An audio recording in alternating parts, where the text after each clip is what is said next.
بار پھر درود بھیجے گا محمد و آل محمد. اللہم صلی علی محمد و آل محمد وعجل فرجهم. فاتحہ. بسم اللہ الرحمن الرحیم. الحمد للہ رب العالمین الرحمن الرحیم مالک یوم الدین ایاک نعبد و ایاک نستعین اهدنا الصراط المستقیم صراط الذین انعمت علیہم غیر المغضوب علیہم.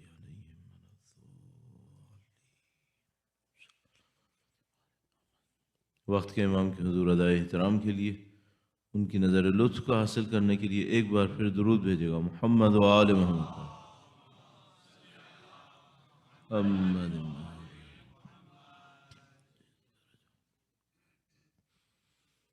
اعوذ باللہ من الشیطان الرجیم. بسم اللہ الرحمن الرحیم. الحمد للہ رب العالمین والصلاة والسلام علی سید الانبیاء والمرسلین حبیب الہ العالمین ابی القاسم محمد صلی علی محمد وعلى آلہ الطیبین الطاہرین سیما بقیت اللہ فی الأراضین. قال اللہ تعالی فی کتابہ الکریم بسم اللہ الرحمن الرحیم. ام حسبت ان اصحاب الكهف والرقیم كانوا من آیاتنا عجبا. درود بھیجے گا محمد و آل محمد. محمد و آل محمد وعجل فرجهم. خدا نے متعال کا انتہائی شکر ہے، انتہائی لطف و کرم ہے. اس نے ہمیں دین کی ہدایت نصیب فرمائی ہے. خدا کا انتہائی احسان ہے، اس نے ہمیں قرآن و اہل بیت اطہار علیہ السلام کی رہنمائی نصیب فرمائی ہے. اور بہت شکر ہے کہ اس نے ہمیں سید الشہداء کی اس فرش عزا پہ بیٹھنا نصیب فرمایا. خدا کے حضور دعا کرتے ہیں، شکر کا نتیجہ یہ ہے کہ اللہ نے قرآن کریم میں وعدہ کیا ہے شکر کے نتیجے میں اضافہ فرما دے گا. خدا سے دعا کرتے ہیں خدا شکر کے صدقے میں اس نعمت عزاداری میں اضافہ فرما. نسلاً بعد نسل ہماری تمام نسلوں کو قرآن و اہل بیت کے بہترین ماننے والوں میں قرار فرما. ان کے وارث کے ظہور کا دن دیکھنا نصیب فرما اور ان کی نصرت کی راہ میں شہادت نصیب فرما. تمام دعاؤں کی قبولیت کے لیے ایک بار پھر درود بھیجے گا محمد و آل محمد. صلی علی محمد آل محمد وعجل فرجهم. دین کی تعلیمات جن بنیادوں پہ استوار ہے ان میں سے اہم ترین بنیاد توحید ہے. اور توحید ایک معنی میں بہت سادہ سا بیان ہے کہ خدا ایک ہے، وحدہ لا شریک ہے. لیکن جب ہم توحید کو اور ایکسپلور کرتے ہیں تو دیکھتے ہیں توحید کی بہت ساری اقسام ہیں. یہ کہ خدا ایک ہے اور اس ایک ہونے کو انسان اور زیادہ ڈیٹیلز میں جاتا ہے تو بہت ساری اس کی برانچز نکلتی ہیں. صرف یہ نہیں ہے کہ خدا کی ذات ایک ہے، اس کو ہم توحید ذاتی کی تعبیر کرتے ہیں. توحید ذاتی یعنی خدا اپنی ذات میں ایک ہے. اس کے علاوہ مثال کے طور پر ہم کہہ سکتے ہیں توحید افعالی بھی ہے، یعنی جو کچھ کائنات میں انجام پا رہا ہے بالآخر اس کا مبدأ اس کی بنیادی سورس خود خداوند متعال کی ذات ہے، اس سے ہٹ کر کچھ انجام نہیں پا سکتا۔ اسی طرح توحید تشریع ہوتی ہے۔ توحید تشریعی کا مطلب یہ ہوتا ہے کہ لیجسلیشن، قانون بنانے کا حق، حکم دینے کا حق، یہ صرف خداوند متعال کے پاس ہے۔ کوئی خداوند متعال کے حکم سے ہٹ کر حکم دینے کی طاقت نہیں رکھتا، اور اگر کوئی ایسا ہو بھی تو ممکن ہے دنیا کے حکمرانوں کے پاس ایسی کوئی طاقت ہو، لیکن دین کے نظام کے اندر یہ طاقت صرف خداوند متعال کے پاس ہے۔ اسی طرح توحید عبادی ہے، یعنی بندگی اور عبودیت کا حق صرف خداوند متعال کے پاس ہے۔ کسی اور کے لیے بندگی کرنا، کسی اور کے لیے عبودیت کرنا یہ ممکن نہیں ہے۔ تو توحید کی بہت ساری برانچز نکلتی چلی جائیں گی، اور ان میں سے ایک یہ ہے کہ خداوند متعال کی جو اوصاف ہیں وہ اس میں بھی موحد ہے۔ انسان کا موحد ہونا ضروری ہے کہ وہ خدا کی اوصاف میں توحید کا قائل ہو۔ اس کا مطلب یہ ہے کہ جو صفت خداوند متعال کے اندر ہے اس طرح کی کوئی صفت خدا کے علاوہ کسی اور کے اندر ممکن نہیں ہوگی۔ خدا اپنی صفات کے اندر کمال کے اوپر ہے۔ اگر خداوند متعال کی صفت رازقیت ہے کہ وہ رزق دینے والا ہے، تو اپنے رزق دینے میں کمال کے اوپر پہنچا ہوا ہوگا۔ اس کمال کا ہر صفت میں درک کرنا ہم انسانوں کی زندگی میں بے پناہ فائدے دیتا ہے، اور یہ جو ہماری اور آپ کی زندگی میں بعض نقائص ہم دیکھتے ہیں، اس کی بنیادی ترین وجہ یہ ہے کہ ہم نے خدا کی یا تو اوصاف کو درک نہیں کیا یا ان اوصاف کے کمال کو درک نہیں کیا ہم نے۔ اس کو چند نقطوں میں عرض کرنے کی کوشش کروں گا۔ درود بھیجے گا محمد و آل محمد پر۔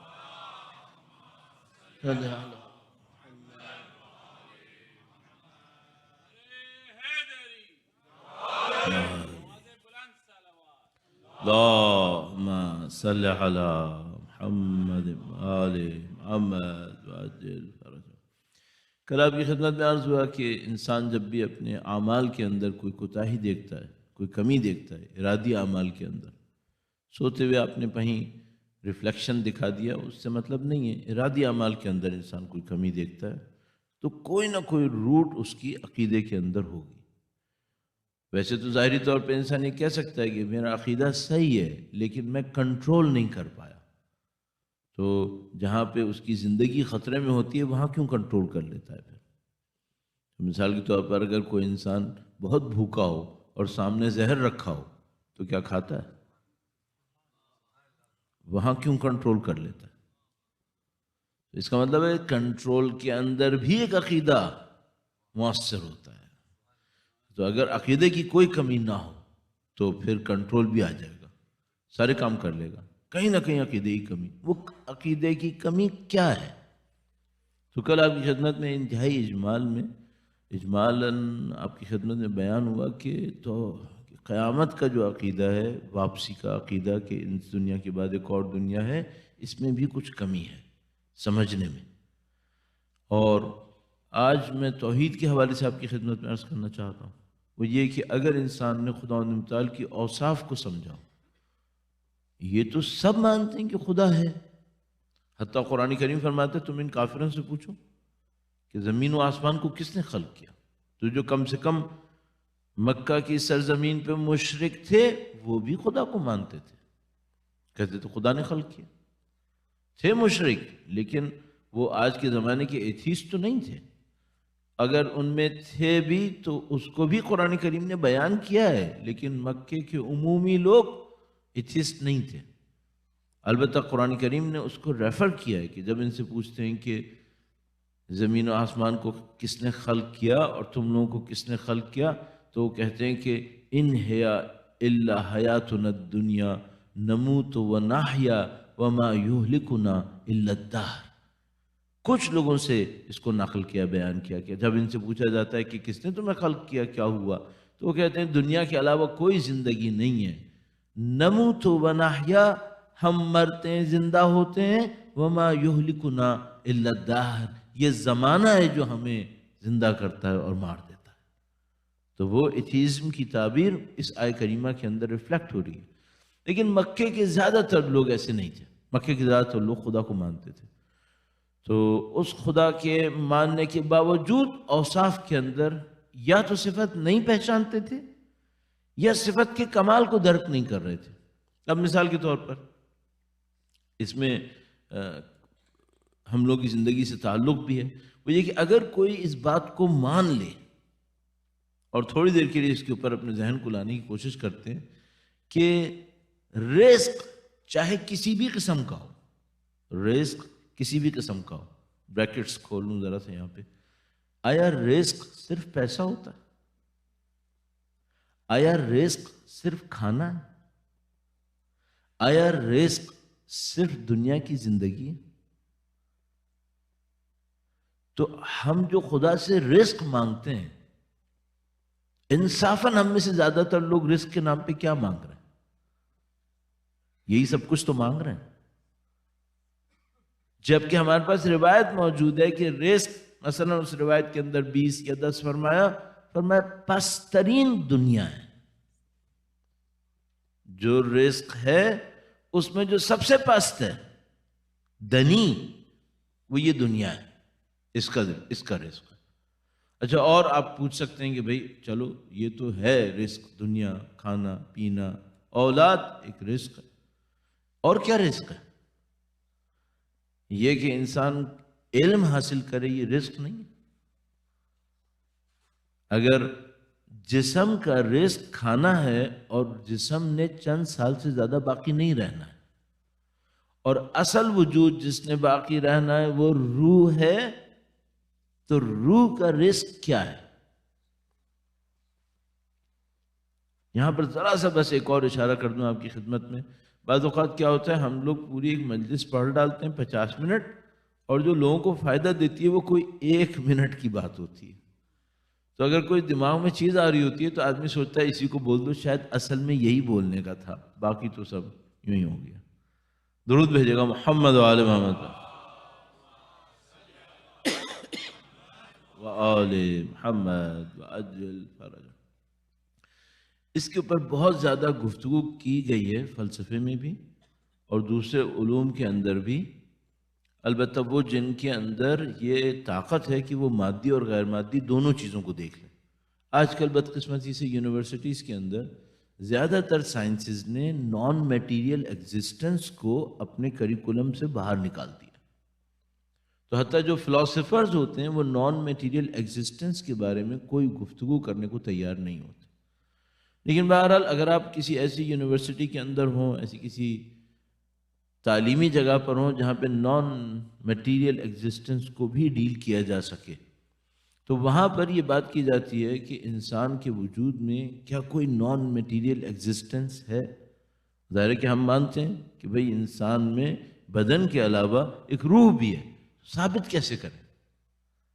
تو اس کے ثابت کرنے کے 10 طریقے بیان کیے جاتے ہیں، مثلا پرانے فلاسفرز سے لے کر ابو علی سینا سے لے کے آج کے زمانے کے فلاسفرز تک انہوں نے اس پہ گفتگو کی ہے۔ تو ایک سادہ سا کام جو آج کے فلاسفرز بھی استعمال کرتے ہیں وہ یہ ہے کہ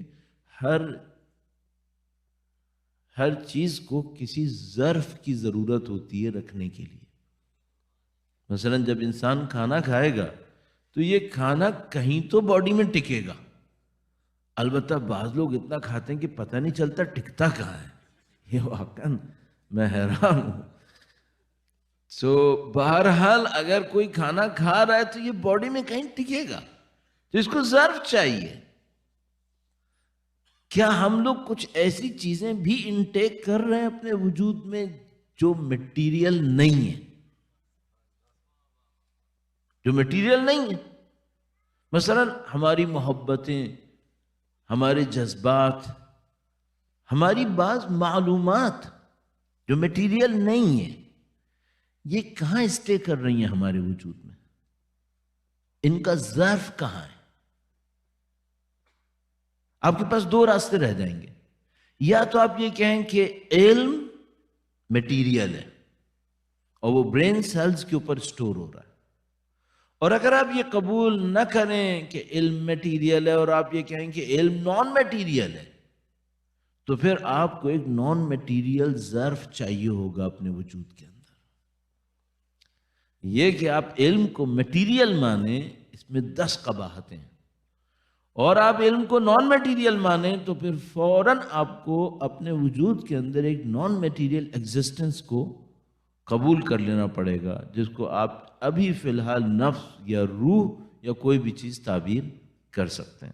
تو یہ ایک چھوٹا سا راستہ ہے ہمارے وجود کے اندر کسی نان میٹیریل ایگزسٹنس کو ثابت کرنے کا۔ درود بھیجے گا محمد و آل محمد پر۔ صلی علی محمد آل محمد عجل فرج۔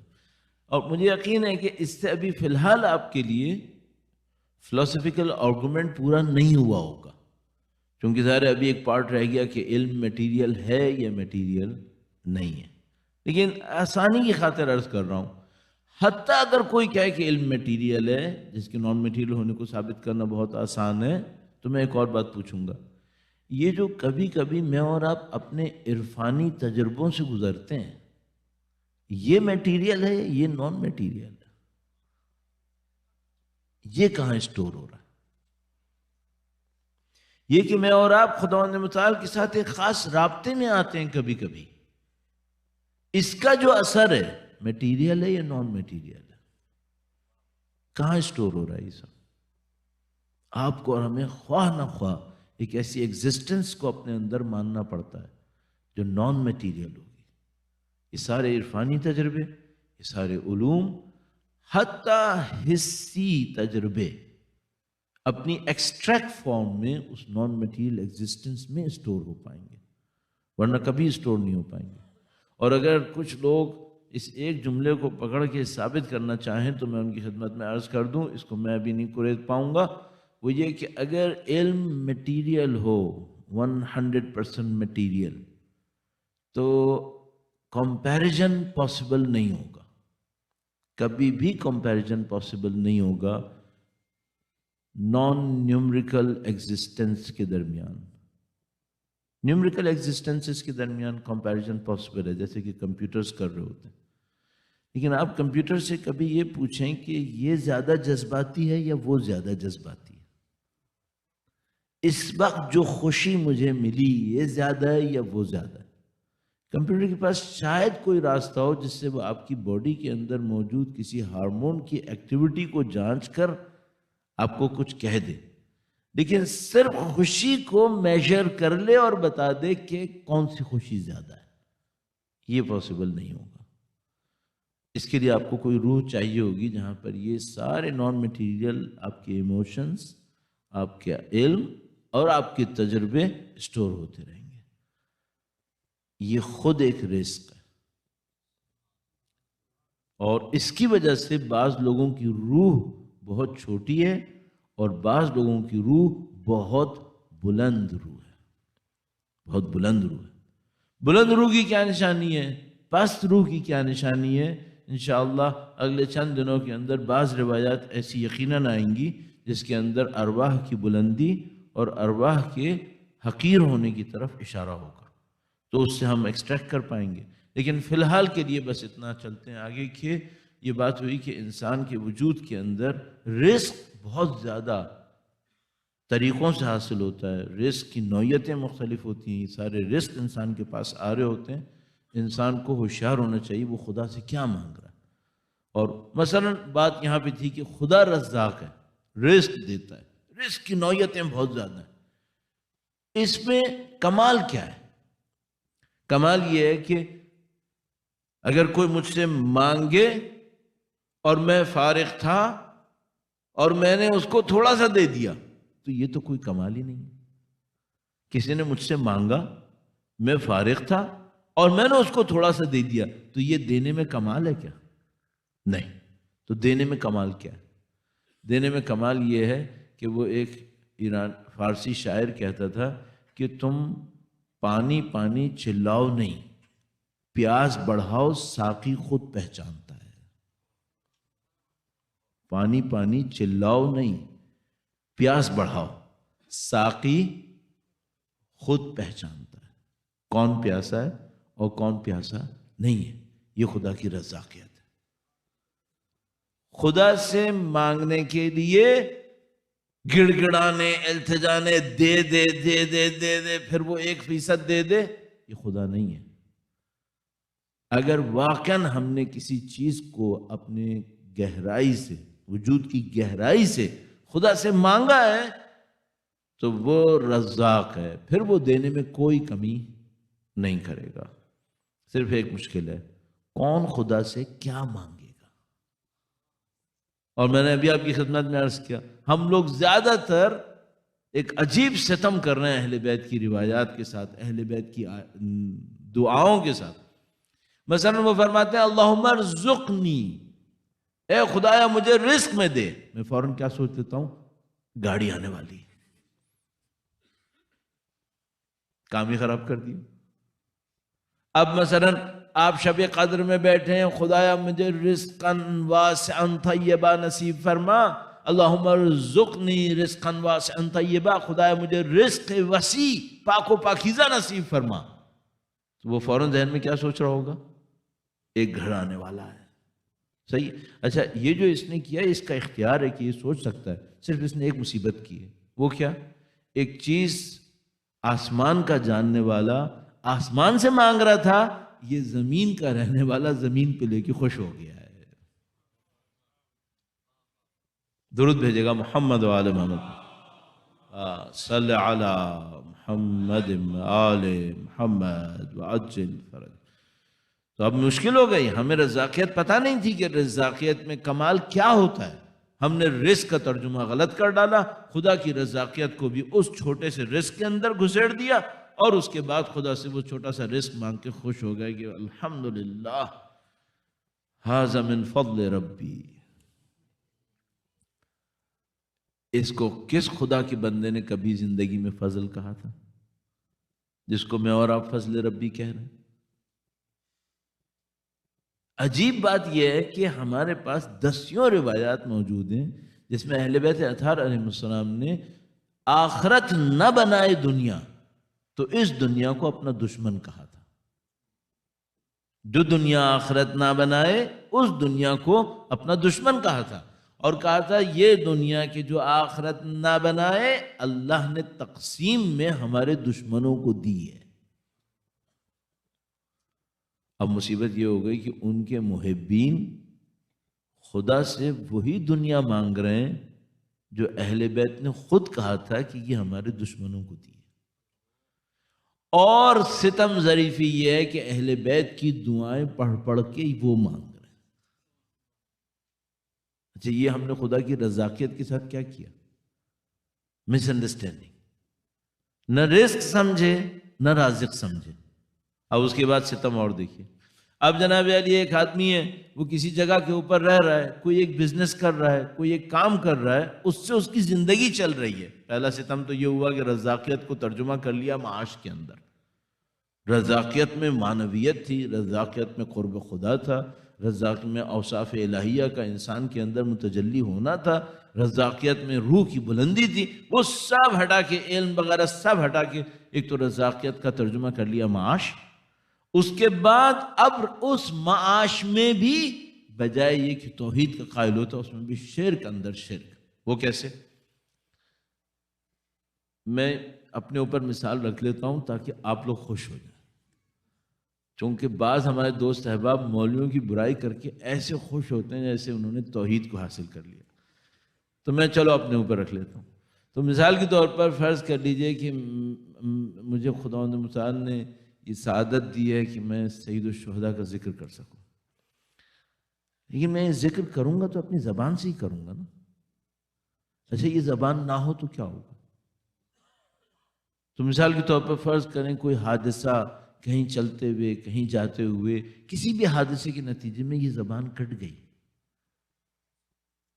تو میں سوچتا ہوں مثال کے طور پر ابھی الحمدللہ رب العالمین مجھے مجالس پڑھتے ہوئے کتنے سال ہو چکے ہیں، یہ زبان کٹ گئی تو کیا ہوگا؟ ختم، سب ختم۔ اگر یہ سب ختم ہو جائے تو مجھے پریشان ہونا چاہیے؟ اگر میں خدا کا ماننے والا ہوں اور خدا کی رزاقیت کو سمجھتا ہوں اور خدا کی عطا کو سمجھتا ہوں تو کیا مجھے ڈرنا چاہیے کہ خدا مجھ سے یہ سعادت سلب کر لے گا؟ نہیں۔ اگر یہاں سے سلب کرے گا، کہیں اور سے دے دے گا، کہیں اور سے دے دے گا۔ کیوں؟ جب یہ زبان چلتی بھی ہے تو کون چلاتا ہے کوئی خدا کے علاوہ؟ تو میں زبان کو خدا کے برابر کیوں سمجھ رہا ہوں؟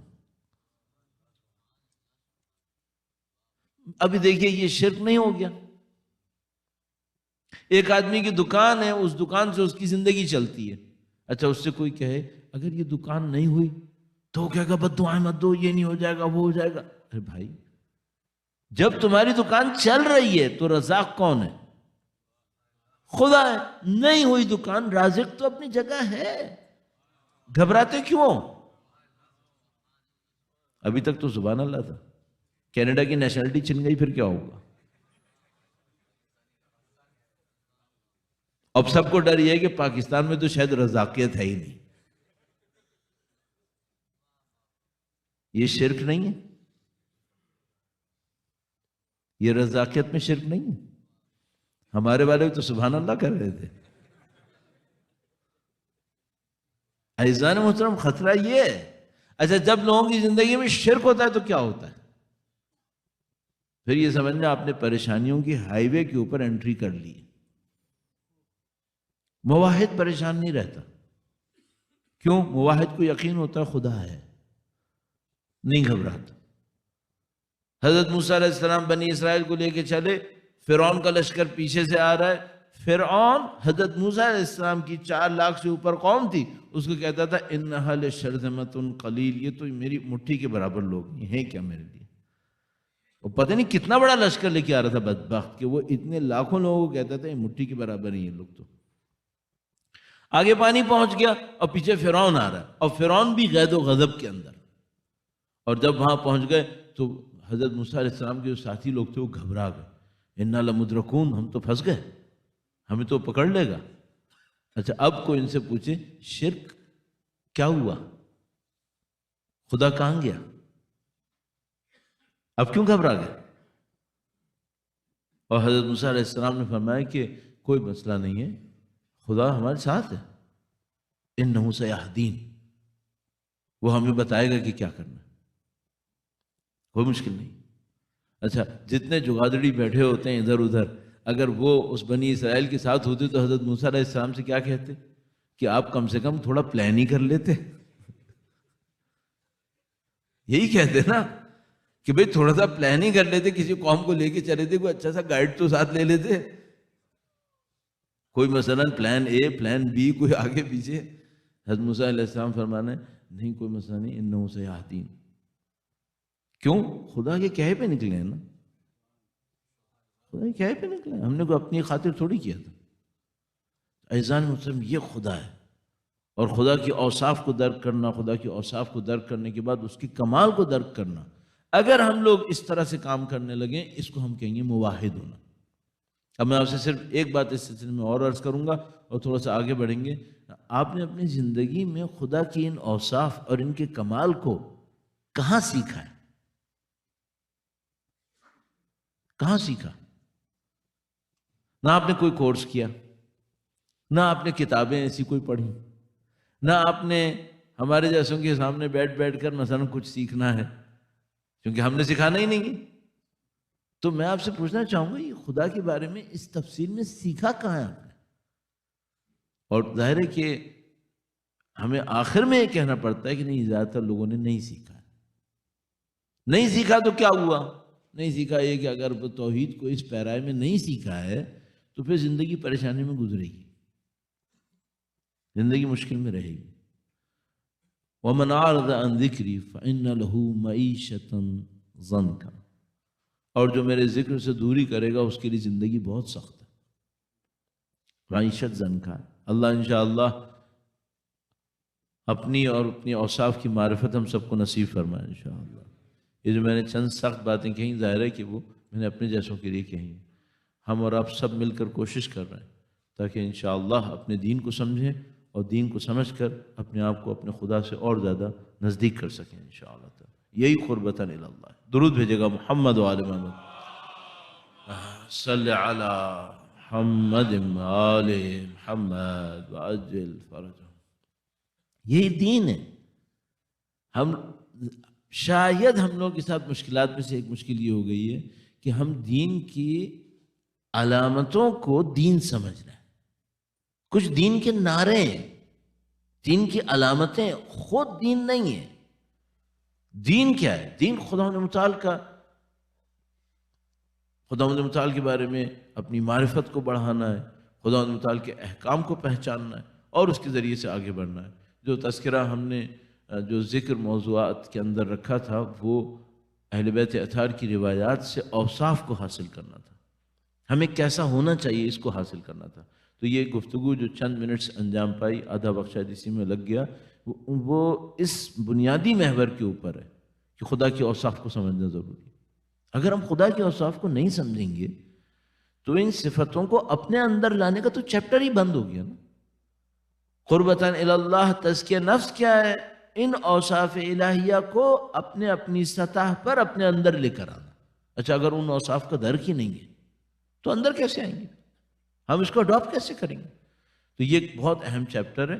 اور جو عرائض کل پیش کیا آپ کی خدمت میں، اس میں 2 روایات عرض ہوئی تھیں. ایک روایت ہمارے چوتھے امام اور دوسری روایت امیر المومنین سے. دونوں کی ذوات مقدسہ پہ درود بھیجیے گا. محمد و آل محمد صلی علی محمد محمد وعجل فرجہ. اور پہلی روایت کے اندر مولانا نے ارشاد فرمایا کہ ایک دنیا ہے اور ایک آخرت ہے، اور دنیا پیچھے کی طرف جا رہی ہے ختم ہونے کے لیے، اور آخرت تمہارے آگے کی طرف سے آ رہی ہے تم سے ملنے کے لیے. تو تم کس کے بیٹے بنو گے؟ تم کس کے فرزند بنو گے؟ تو فرمایا دنیا کے فرزند مت بنو، وہ ختم ہو جائے گی.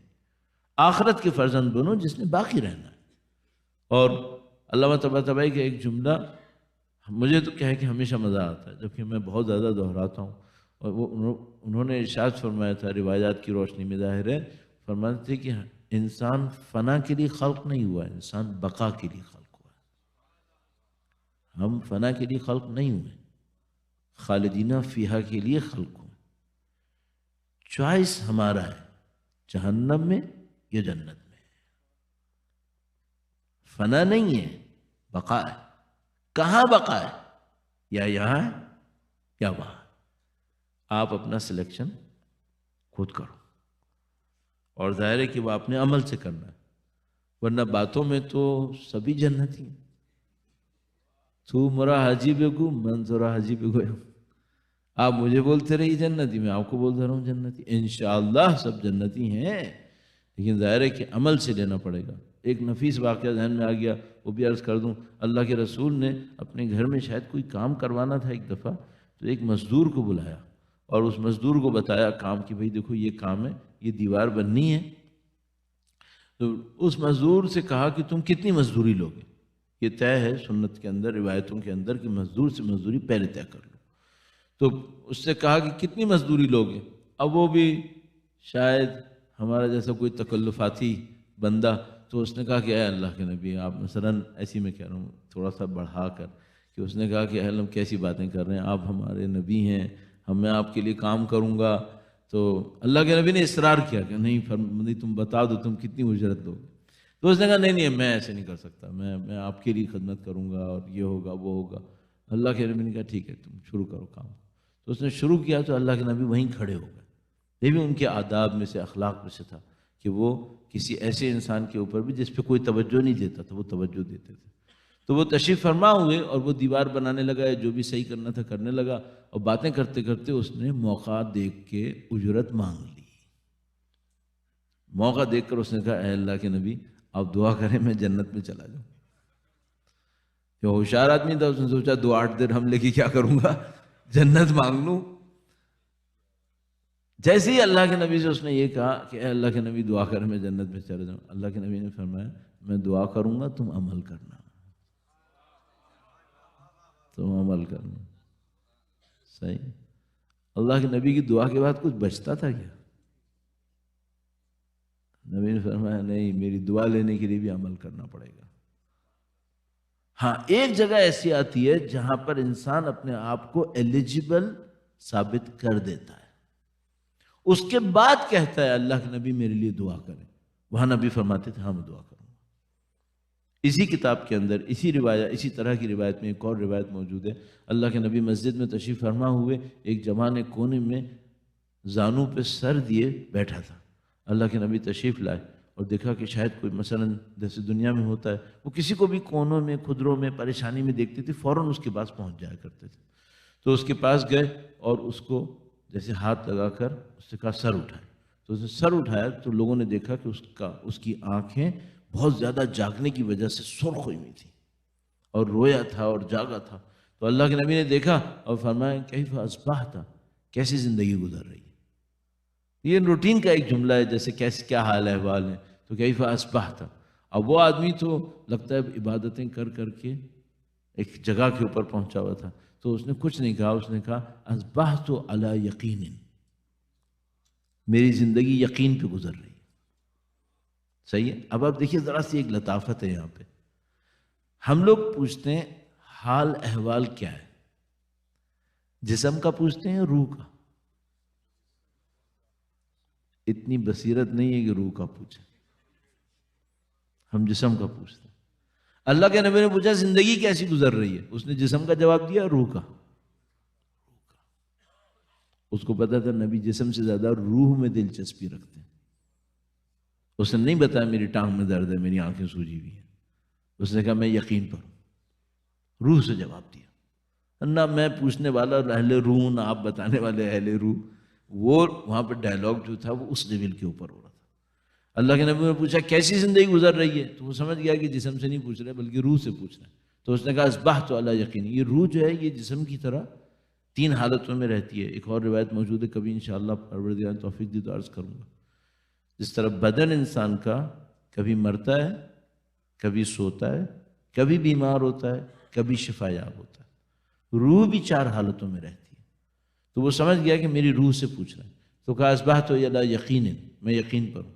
تو اللہ کے نبی نے فرمایا ما حال یقینک، کیسا یقین ہے، یقین کیسا؟ تو اس نے کہا کہ میں جنت اور جہنم کو اپنی آنکھوں سے دیکھ رہا ہوں. اور شاید اس عربی کے جملے کا مطلب یہ نکل سکے کہ میں جنت اور جہنم میں موجود ہوں، یعنی اتنے سامنے ہوں جیسے کھڑا ہوں سامنے. دونوں مطلب نکال پائیں گے. اللہ کے نبی نے دعا کی، اس کو دعا دی. اچھا اب آپ کو مزدور یاد ہے جس نے موقع دیکھ کے کہا دعا کر پالوں، تو اسے موقع دیکھ کے کہا اللہ کے نبی آپ دعا کیجئے میں جنت میں چلا جاؤں. اس نے بھی دیکھا موقع اچھا ہے، اس نے بھی دیکھا موقع اچھا ہے. اللہ کے نبی نے میری تعریف کی ہے، اپنے اصحاب سے کہا کہ دیکھو یہ اچھا آدمی ہے، اس کا یقین دیکھو کتنا اچھا ہے. جیسے اس نے موقع دیکھا اس نے کہا اے اللہ کے نبی دعا کریں میں شہید ہو جاؤں. اس کا کیلیبر بہت اونچا ہے. یہ جنت جہنم کی باتیں نہیں کر رہا ہے. کیوں؟ کیونکہ وہ کہہ رہا ہے جنت تو میں سامنے کھڑا ہوں، اب میں جنت لے کے کیا کروں. اس نے کیلیبر دکھایا اپنا اور کہا کہ اے اللہ کے نبی دعا کریں میں شہید ہو جاؤں. آپ کے خیال میں اب اللہ کے نبی نے کیا کہا ہوگا؟ فرمایا میں دعا کروں گا تم شہید ہو گئے، ختم. کیوں؟ ایلیجبل ہے. نبی نے نہیں فرمایا میں دعا کروں گا تم عمل کرنا. کیوں؟ یہ بندہ عمل کر چکا ہے، اس نے اپنی زندگی گزار لی اپنے کام کے اندر، اس کا کام پورا ہے. اب اس کو ایک ریوارڈ ملنا چاہیے. اس ریوارڈ کے لیے اللہ کے نبی سے کہہ رہا ہے میرے لیے دعا کریں مجھے انعام ملے جلدی. یعنی یہ وہ شخص ہے جس کی روح دنیا میں وقت گزار کے تھک گئی ہے، اور وہ کہہ رہے ہیں اللہ کے نبی میں تھک گیا ہوں یہاں پہ زندگی گزار کے، دیکھیے جو مجھے اسائنمنٹ ملا تھا میں نے پورا کر دیا ہے. اللہ کے نبی نے فرمایا جیسے کہ یہ فرمایا کہ ہاں میں سمجھ رہا ہوں تم نے اسائنمنٹ پورا کر لیا ہے اور واقعاً تمہیں اب یہاں نہیں رکنا چاہیے، لیٹس گو، جاؤ. اور کہا میں دعا کروں گا تم شہید ہو جاؤ گے. راوی کہتا ہے اگلے ہی غزوے میں یہ بندہ شہید ہو گیا اور کہنے لگا ہم اس کو دیکھ رہے تھے کہ یہ کب شہید ہوگا، کیونکہ ہمیں معلوم تھا اللہ کے نبی نے دعا کر دی. اب یہ گیا، پھر اگلی غزوے میں گیا شہید ہو گیا. تو اب میں اپنے ذہن میں ایک بات سوچتا ہوں، میں نے اب تک اپنی زندگی سے کس چیز کی ایلیجبلٹی ثابت کی؟ کیا ثابت کیا میں نے؟ وہ مجھے ملے گا اور وہ ہمیں ملے گا.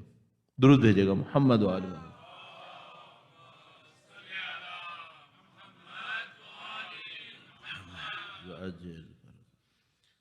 خدا نہ کرے نعوذ باللہ اگر ہم نے ثابت کیا کہ ہم ابنائے دنیا ہیں، دنیا کے بیٹے ہیں، دنیا ملے گی، جبکہ ہمیں ثابت یہ کرنا تھا کہ ہم آخرت کے بیٹے ہیں تاکہ ہمیں آخرت ملتی.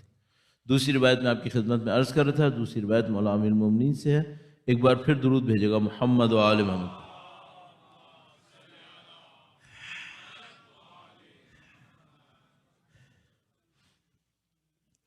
فرمایا امام نے الناس فی الدنیا عاملان، دنیا میں انسان دو طرح کے عمل کرنے والے ہیں. عامل عمل فی الدنیا للدنیا، ایک وہ عامل ہے جو عمل کرتا ہے، کام کرتا ہے دنیا میں، دونوں دنیا میں رہتے ہیں. یہ بات کل بھی عرض ہوئی تھی، دونوں دنیا میں رہتے ہیں، جنگلوں کی طرف رخ نہیں کرنا ہوتا، پہاڑوں کی طرف نہیں جانا ہوتا، دونوں دنیا میں رہتے ہیں. عامل عمل فی الدنیا للدنیا، ایک وہ ہوتا ہے جو عمل کرتا ہے دنیا میں دنیا کے لیے. اچھا یہ کیسے پتا چلے گا کہ دنیا کے لیے کرتا ہے یا آخرت کے لیے؟ یہ دیکھیے جب ٹکراؤ ہوتا ہے تو کس پہ پرائیورٹی جاتی ہے اس کی. اگر ایک چیز کا لاس ہو اور ایک چیز مل جائے تو کس کے لاس پر یہ غصے سے پریشان ہوتا ہے اور کس کے ملنے پر یہ خوشی سے بھول جاتا ہے. تو مثلا میں بالکل پریکٹیکل بات عرض کروں، مثلا اگر میری نماز قضا ہوتی ہے تو مجھے اتنا ہی افسوس ہوتا ہے جتنا $1000 جانے پہ ہوتا ہے. نہیں تو پھر کہاں پہ کس کے لیے عمل کر رہا ہوں؟ دنیا کے لیے. طے شدہ بات ہے. یہ وہ ہماری کمی ہے. یہ جو ہم دنیا کے لوگوں کو دین کا پیغام نہیں دے پا رہے، کیا خدا کے نظام تبلیغ کے اندر کوئی ایکسیپشن آیا ہے کیا خدا کے قوانین میں کوئی ڈینٹ آتا ہے؟ نہیں. تو پھر وہ جو کہا تھا جاء الحق وزهق الباطل، وہ کیا ہوا؟ وہ ہوا کہ جتنا حق آئے گا اتنا باطل جائے گا نا. حق آئے گا اگر انچوں میں سینٹی میٹرز میں، تو باطل بھی انچ ہی اوپر جائے گا پھر کہیں. اگر حق پورا آئے گا تو باطل پورا جائے گا. تو عزیزان محترم بہت محنت کرنی پڑے گی. صرف ایک سینٹر بنا لیں آپ، 2-2.5 مہینے مجالس کر لیں، یہ اسٹیج پہلا اسٹیج تھا. اب مشکل ہمارے ساتھ جو کہ ہم 30 سال سے پہلے اسٹیج میں بیٹھے. پرابلم یہ ہو رہی ہے. نیکسٹ اسٹیج میں، نیکسٹ اسٹیج کیا؟ نیکسٹ اسٹیج یہ کہ دین اپنے اندر لاؤ. دین اپنے اندر لاؤ کیا مطلب؟ سب سے پہلا اسٹیپ اہل دنیا نہیں بنو، اہل آخرت بنو. پہلا اسٹیپ. اس لیے میں نے یہ روایت سب سے پہلے عرض کی. عامل عمل فی الدنیا للدنیا، ایک عامل عمل کرتا ہے دنیا میں دنیا کے لیے. اس سے کیا ہوتا ہے؟ قد شغلت ہو دنیا ہو ان آخرت. دنیا میں ایک بدبختی ہے، وہ یہ کہ دنیا آخرت کے ساتھ جمع نہیں ہوتی. یعنی کیا مطلب؟ مثلا ایک آدمی دنیا میں رہتا ہے، آخرت کے لیے کام نہیں کر سکتا. کر سکتا ہے، دنیا کی محبت آخرت کی محبت کے ساتھ جمع نہیں ہوتی. دنیا کی محبت آخرت کی محبت کے ساتھ جمع نہیں ہوتی. ایک دفعہ کوئی دنیا کی محبت میں پھنس جاتا ہے، یا تو دنیا کی محبت چھوڑے یا آخرت کی محبت پھر ختم ہو جائے گی. فرمایا یہ جو عامل ہوتا ہے جو دنیا میں دنیا کے لیے کام کرتا ہے، قد شغلت ہو دنیا ہو ان آخرت، اس کو دنیا آخرت سے غافل کر دیتی ہے. اچھا عزیزان محترم ایک اور بات بھی آپ کی خدمت میں عرض کروں روایتوں کے حوالے سے. درود بھیجے گا محمد و آل محمد. صلی علی محمد و آل محمد وعجل فرج. ہم نے طالب علم ہونے کے بعد یہ روایتیں پڑھنا شروع کی. کئی سال کے بعد یہ سمجھ میں آیا روایتیں پڑھتے کیسے. صاف صاف عرض کروں، کئی سال کے بعد. وہ کیسے؟ پہلے ہم یہ سمجھ رہے تھے جیسے روایتیں ایک لفظ دے رہی ہیں، ارشاد فرما رہی ہیں، اب اس لفظ میں سوچنے کی بہت زیادہ ضرورت نہیں ہے. پھر سمجھ میں آیا کہ نہیں، یہ روایات جو ہیں یہ بالکل جیسے قانون ہے، ایک ایک لفظ اہم ہے. کیوں یہ لفظ فرمایا، کیوں کوئی اور لفظ نہیں کہا؟ اگر کوئی تفصیل دی ہے وہ تفصیل اہم ہے. کیوں؟ دیکھو یہ شاعری نہیں ہے. یہ شاعری میں شاعر آزاد ہوتا ہے، اپنے تخیل کو پرواز دے سکتا ہے. تو مثال کے طور پر وہ انسان کو کھمبا کہہ سکتا ہے، چاند کو خوبصورت کہہ سکتا ہے، کوئی مسئلہ نہیں۔ اچھا، اس کے کہنے سے انسان کھمبا نہیں بنے گا، لیکن لمبا تو ہوتا ہے، یہ بات تو سمجھ میں آ گئی۔ وہ چاند کو خوبصورت کہتا ہے، جبکہ چاند میں اندر جا کے کوئی خوبصورتی نہیں ہے سوائے بدصورت گڈھوں کے، وہاں پہ کچھ نہیں ہے، صحیح، لیکن وہ دور سے دیکھتا ہے تو باریکیوں کو دیکھے بغیر اس کو چاند خوبصورت لگتا ہے۔ شاعر یہ کام کر سکتا ہے، لیکن سوال یہ، کیا قرآن شاعری ہے؟ نہیں۔ کیا روایات شاعری ہیں؟ نہیں۔ شاعری اپنی جگہ بہت مفید چیز ہے، کوئی شاعر نہ بیٹھو ناراض ہو کے چلا جائے، شاعری بہت مفید چیز ہے۔ وہ دیکھیں نا، میں خود البتہ مجھے شاعری کا زیادہ ذوق ہے نہیں، صاف بات ہے، لیکن بعض اشعار ایسے ہوتے ہیں پوری ایک تقریر ایک شعر میں آ جاتی ہے۔ شاعری کا کمال ہے، تو کوئی شک نہیں ہے، لیکن پھر دوبارہ تمام تر خوبیوں کے باوجود کیا نبی کے لیے شاعری ہے صحیح؟ نہیں۔ قرآن کریم فرماتا نہیں، وَمَا يَنبَغِي لَهُ، یہ شاعری نبی کے لیے اچھی نہیں ہے۔ نہ قرآن شاعری ہے، نہ نبی کا فرمان شاعری ہے، صحیح۔ شعر بے ما ہوا شعر کی بات ہے، صحیح۔ اور بعض جگہ پہ شاعری اچھی ہوتی ہے، لیکن قرآن اور حدیث نے،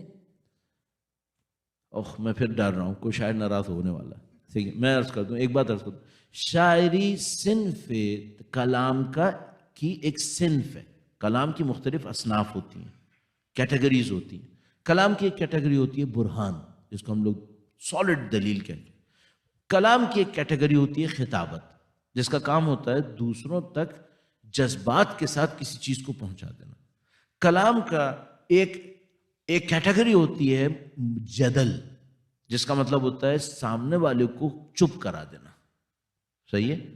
اور کلام کی ایک کیٹیگری ہوتی ہے شعر، صحیح ہے۔ اس کا کام کیا ہوتا ہے؟ اس کا کام ہوتا ہے تخیل کو استعمال کرتے ہوئے کسی بات کو لوگوں تک کنوے کرنا۔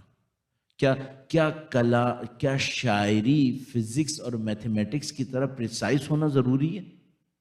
وہ شاعری کہاں رہے گی پھر؟ شاعری ہوگی وہ جس کے اندر تخیل استعمال ہوگا، ایک حقیقت بیان ہوگی، لیکن پریسائز ہونا بالکل انچز کے اندر، وہ سب ہونا ضروری نہیں ہے اس کے اندر۔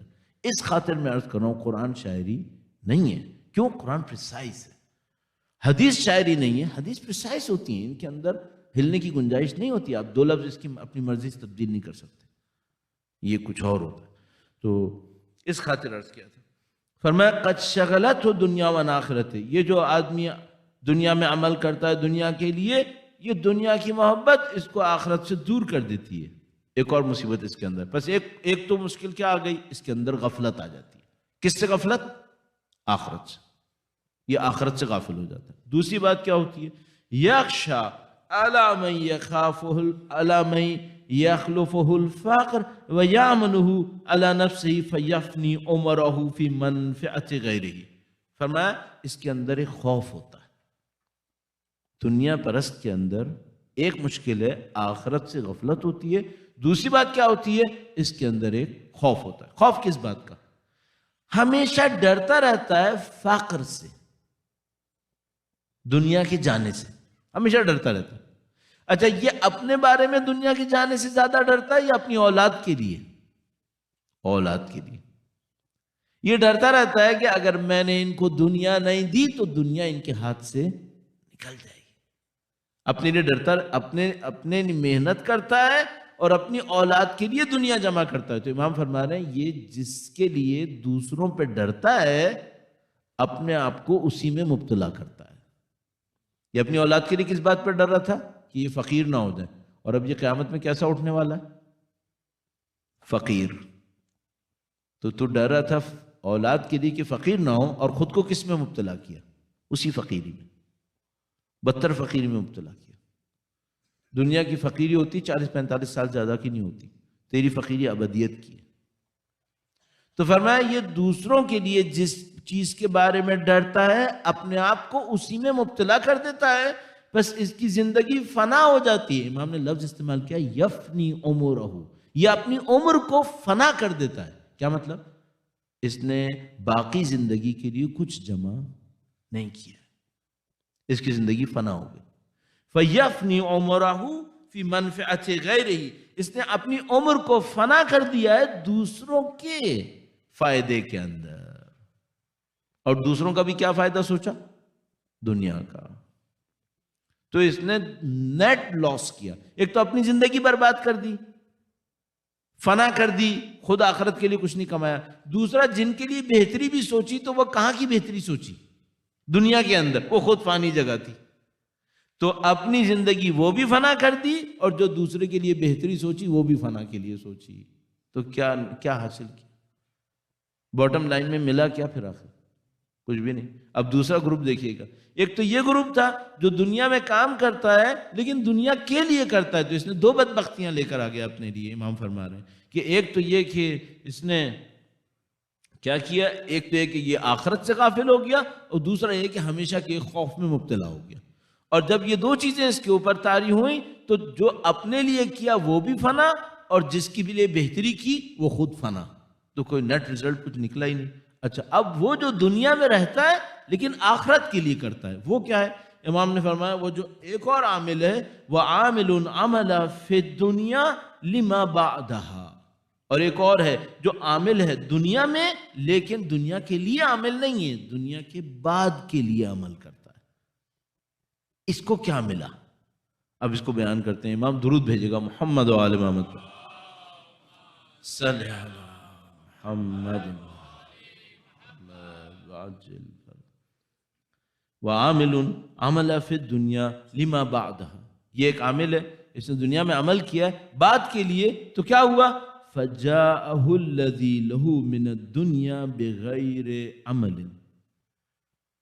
تو دنیا میں سے اس کو خدا نے جو اس کے نصیب میں تھا وہ خود ہی دے دیا. صحیح ہے؟ اس نے کس کے لیے محنت کی تھی؟ دنیا ختم ہو گئی یا پھر بھی مل گئی؟ ملے گی. دنیا کہاں جانی ہے؟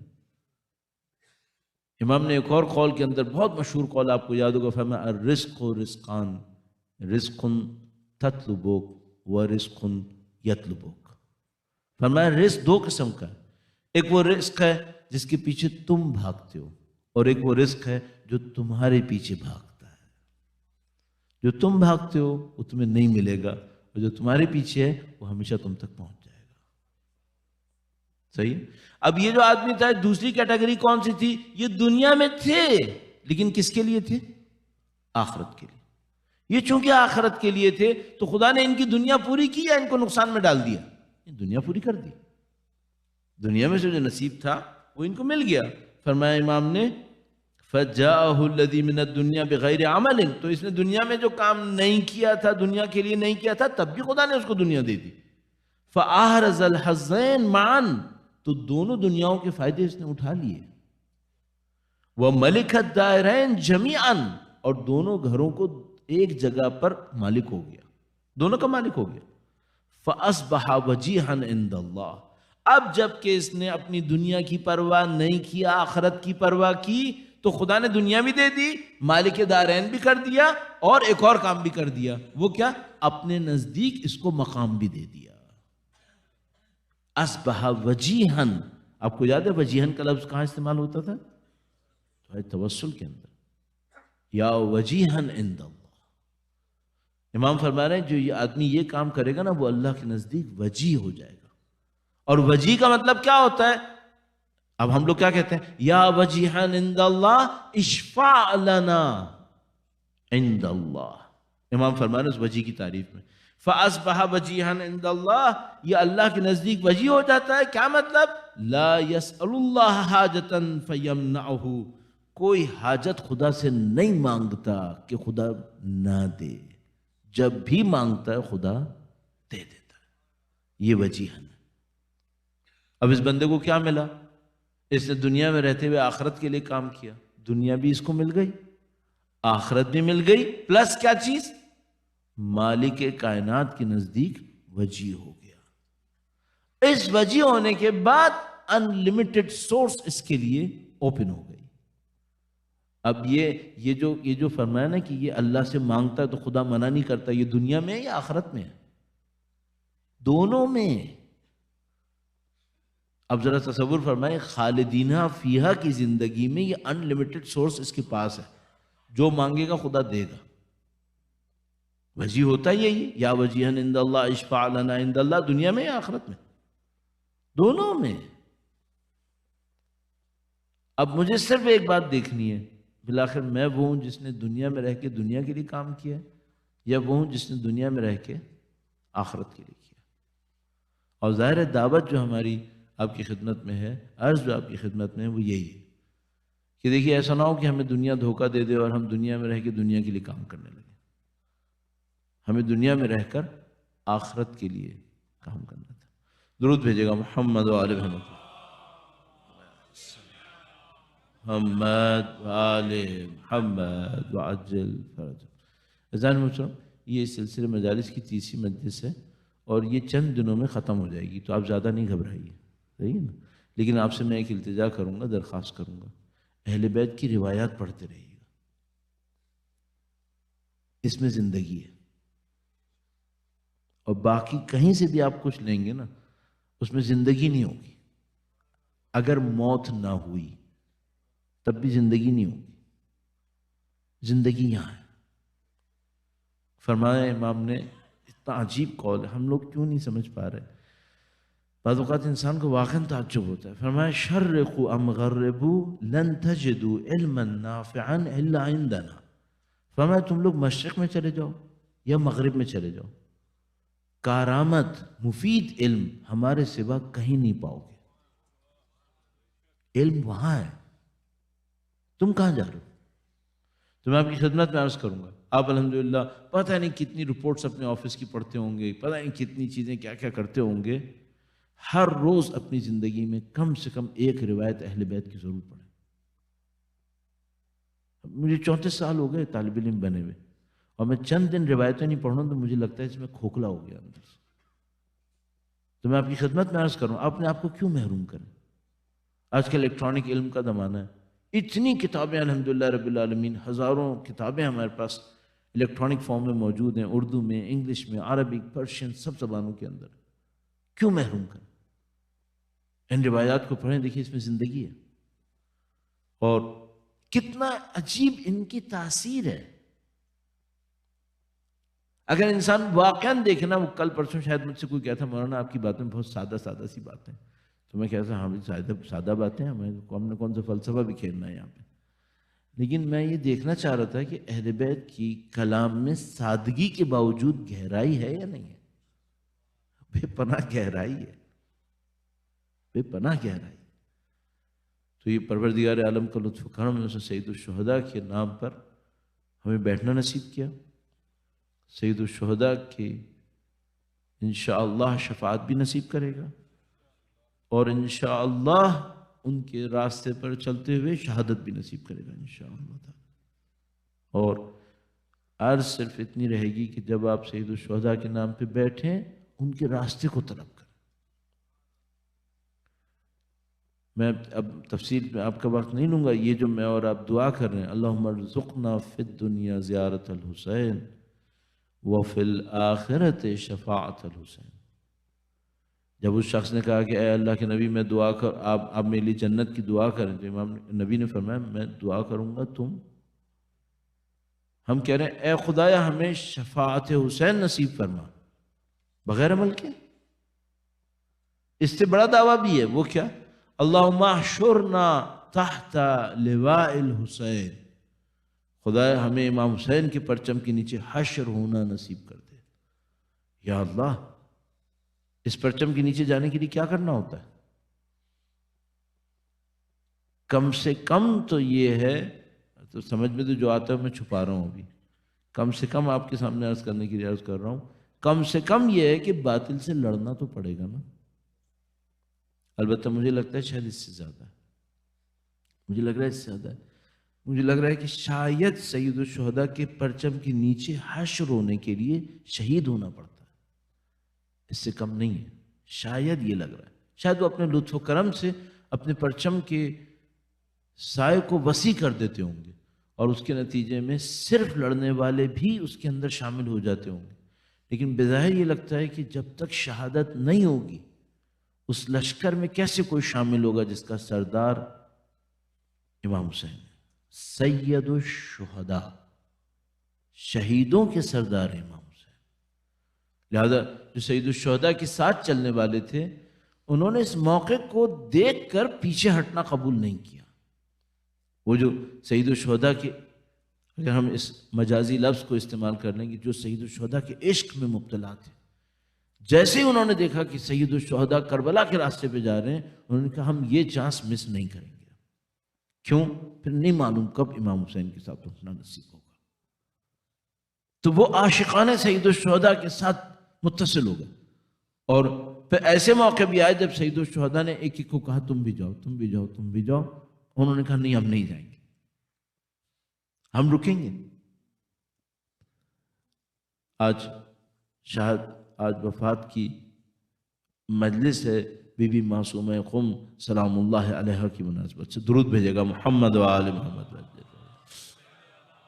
محمد و آل محمد وعجل۔ ان بی بی کے وجود مقدس کے صدقے میں لاکھوں مجتہد بنے۔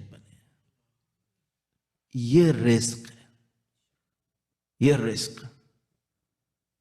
علامہ طباطبائی جیسا شخص، متقی، پرہیزگار، عارف، استاد، ان کے شاگرد بیان کرتے ہیں، کہتے ہیں کہ افطار کے موقع پہ کبھی بلاتے تھے تو نہیں آتے تھے، تو انہوں نے دیکھا کہ ہمارے استاد جاتے کہاں افطار کے لیے۔ عجیب بات نوٹ کی، انہوں نے کہا دیکھا کہ ہم افطار کے لیے وہ جاتے تھے بی بی کے روضے پر، اور روضے کی گرد سے افطار کرتے تھے، روضے کی خاک سے افطار کرتے تھے۔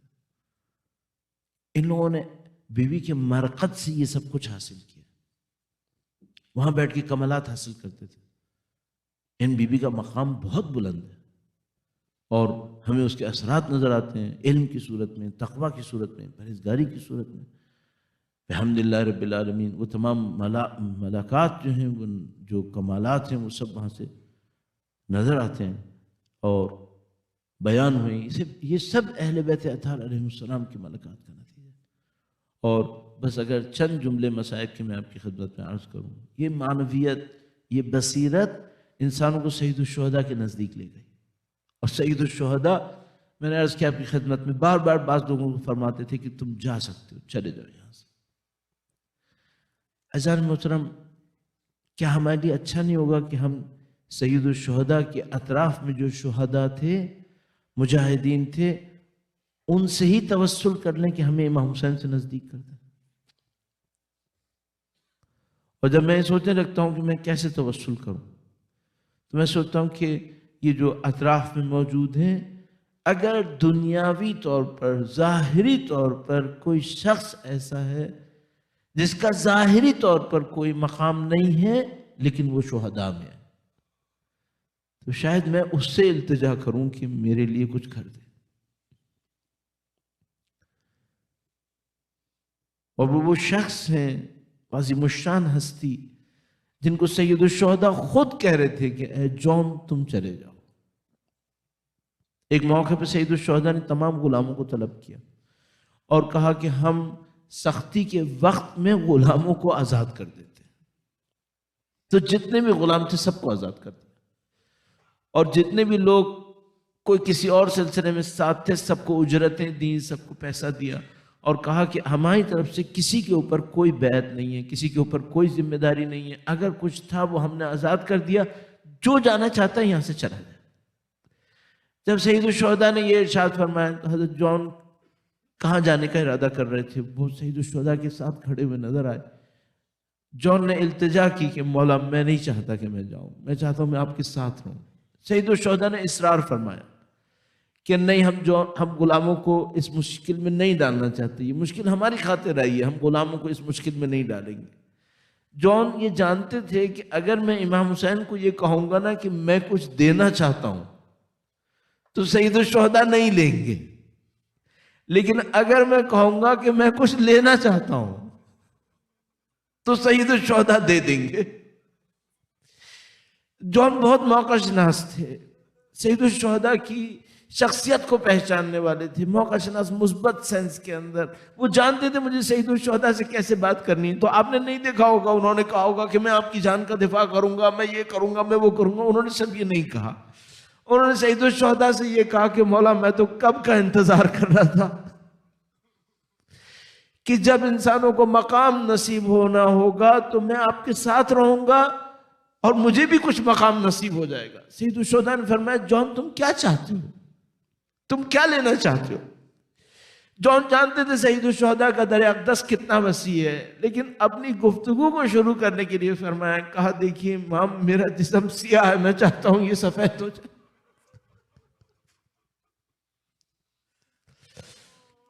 فرمایا میرے جسم میں سے ایک بدبو آتی ہے، میں چاہتا ہوں میں خوشبودار ہو جاؤں۔